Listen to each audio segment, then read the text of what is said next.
अज्ञानतिमिरन्धस्य ज्ञानाञ्जनशलाकया चक्षुरुन्मिलितं येन तस्मै श्रीगुरुवे नमः। नमो महावन्दनाय कृष्णाय प्रेमपदायते कृष्णाय कृष्णचैतन्यनामिने गौरतविषे नमः। हे कृष्ण करुणा सिन्धु दीनबन्धु जगत्पते गोपेश गोपिकान्त श्री राधा कान्त नमस्तुते। तप्त कांचन गौरांगी श्री राधे वृंदावनेश्वरी विश्वभानुसुते देवी प्रणमामि हरिप्रिय। श्री राधा मेरी स्वामिनी मैं राधे को दास जन्म जन्म मोह दीजियो श्री राधे वृंदावन को वास। हरे कृष्णा कृष्ण कृष्ण हरे हरे हरे राम राम राम हरे हरे। मैं नेहा कुमारी आप सभी वैष्णव भक्त वृंदों के चरणों में अपना कोटि कोटि प्रणाम करती हूँ। मैं आज श्री धाम वृंदावन से श्री भक्तमाल जी जो कि नाभा दासकृत जी द्वारा रचित एक भक्तों के ऊपर भक्त लीला, भक्त और भगवान का लीला। तो आइए हम जानते हैं भक्तमाल क्या है।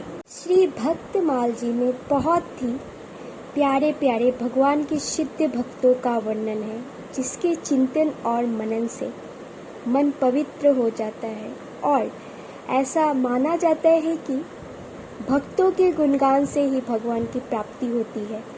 तो आइए मैं आज आप सबको कुछ दोहे और कुछ श्लोकों द्वारा भक्तमाल से अवगत कराऊं। अग्रदेव आज्ञा दे भक्त भक्तन को जिस गाऊं भव सागर के तरन को नाही और उपाय। नाभा दास जी कहते हैं कि भक्तों के गुण और चरित्र का वर्णन करने से इस संसार में कृति और सभी प्रकार के कल्याणों की प्राप्ति होती है। तीनों ताप अधिभौतिक, अधिदैविक एवं आध्यात्मिक ताप का नाश होता है और भगवान का निवास हृदय में स्थायी रूप से होता है। इसी संदर्भ में एक और कथन है, जग कीर्ति मंगल उदय तीनों ताप नशाए हरिजन को गुण परिणते हरि हृदय अटल बसा। यदि भगवान की प्राप्ति की आशा है तो भक्त के गुणों को गाना चाहिए, निसंदेह भगवान की प्राप्ति हो जाएगी। नाभा जी चेतावनी देते हुए कहते हैं कि यदि ऐसा नहीं किया तो जन्म जन्मांतरों में किए गए अनेक पुण्य भुने हुए बीज की तरह बेकार हो जाएंगे, क्योंकि भुने हुए बीज अंकुरित नहीं होते, उनसे कल्याण ना होगा और जन्म जन्मांतर में पछताना ही पड़ेगा। श्री भक्तमाल जी में राधे श्याम खेमर जी द्वारा रचित एक बहुत ही प्यारा श्लोक, जिसमें उन्होंने भक्त भक्ति और भगवान गुरु इन चारों के बारे में उल्लेख कहते हुए कहा है कि ये चारों एक ही रूप हैं, बस इनके नाम अलग हैं। भक्त भक्ति भगवंत गुरु चतुर नाम बपू एक, इनके पद बंधन किए नाशत विघ्न अनेक।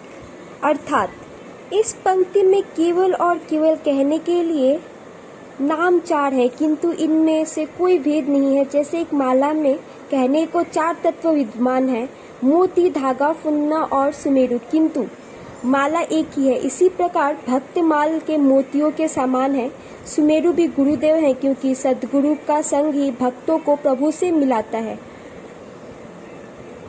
भगवान स्वयं इसका फुंदना है, क्योंकि भगवान अनेकानेक लीलाओं करते हैं और बहुरंगी है। माला का फुंदना भी कई रंगों का मिश्रण होता है। चतुर्थ तत्व माला में सबको एक साथ पिरो कर रखने वाला धागा होता है और भक्ति ही ऐसा सूत्र है जो भक्त गुरु और भगवान को एक करता है। इसलिए भक्त भक्ति भगवंत गुरु की समष्टि भक्तमाल की कथा है। श्री भक्तमाल कथा के चार महत्वपूर्ण अंग हैं, भक्ति, भक्त, भगवंत और गुरु। जिस प्रकार एक शरीर के विभिन्न अंग होते हैं किंतु शरीर एक ही होता है, उसी प्रकार भक्तमाल में वर्णित ये चार अंग कहने को भिन्न है, किंतु ये एक ही चारों अंग को मिलक ही भक्तमाल की कथा पूर्ण होती है। इन चारों में कोई भेद नहीं है। ईश्वर सदैव भक्तों के वश में रहते हैं, इसलिए भक्तों के चरित्र का पठन और गुण वर्णन स्वयं भगवान को आनंदित करता है। भक्तमाल ऐसी ही महान भक्तों की कथाओं को गूंथ कर बनाया गया माला है, जो यह वर्णित करती है कि कैसे अनेकानेक भक्तों ने भक्त के मार्ग पर चलकर कैसे कैसे त्याग, जप, तप और भावों को पोषित करके भगवान को प्राप्त किया। इनकी कथा न केवल मनुष्य मात्र को बल्कि खुद प्रभु को भी रोमांचित कर देते हैं। साधारण मनुष्य को भक्ति के मार्ग पर चलने को विवश कर देते हैं। कालांतर में प्रभु के बहुत से भक्त हुए हैं जिन्होंने अपनी भक्ति से भगवान को बार बार अवतार लेने को विवश कर दिया। श्रीमद् भागवत में वर्णित सभी अवतारों का कारण भक्तों की रक्षा और उनकी भक्ति को महिमा मंडित करना है। जैसे ध्रुव की निर्मल भक्ति के लिए परम पिता स्वयं उनके पिता बनकर आए। प्रहलाद की रक्षा और भक्ति के लिए नरसिंह अवतार लिए।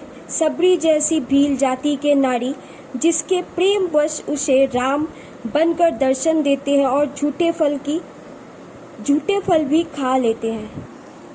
अपने मित्र सुदामा की भक्ति और मित्रता के लिए नंगे पांव दौड़ पड़ते हैं। विद्वानी के द्वारा दिए गए फल के छिलके खा जाते हैं तो कहीं मीरा के प्रेम में गिरधर गोपाल बन जाते हैं। ब्रज की गोपियां जिनके प्रेम वश प्रभु नाचते हैं तो कभी रस्सी से बन जाते हैं। श्री राधा जी के प्रेम में उन्हें एक वापू बना दिया, अर्थात राधा मोहन और मोहन राधा में कोई भेद भी नहीं रहा। जटायु की शरणागति के कारण उनके पुत्र बन जाते हैं। इस प्रकार अनंत भक्तों की अनंत कथाएं भक्तमाल में संग्रहित है जिनके केवल श्रवण मात्र से ही हृदय भक्ति भाव से उद्वेलित हो जाता है।